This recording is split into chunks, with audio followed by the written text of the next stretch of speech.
Sidder du på en stol? Nej, jeg sidder fast på en snebold. Hvor er den stor med? Den har rent faktisk været så lille her. Se. Okay, så du vil sige, at det faktisk har spist for meget is? Ja, det kan man godt sige. Men prøv at se. Det er meget skidt, fordi planen er åbenbart skidt. Det er græs. Ja, og se, jeg kan ikke engang bære den. Den er syg hovedstor. Ja.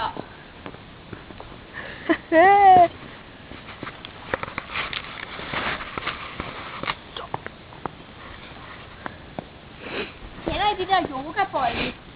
Den er kraftedeme lige så stor. Nu skulle man...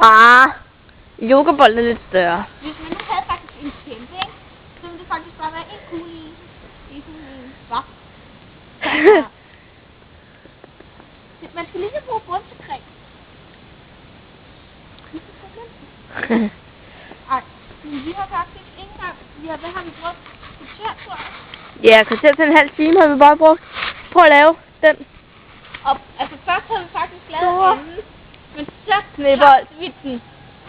Og ja, når vi tabte den, så går vi tur. Og så, ja, så havde vi ikke den snebold mere. Nej. Og så samlede vi det bare sammen. Og vi går rundt på hele... Og prøv at se, hvor lille den snebold har været. Så lille her. Og forhold til så stor her.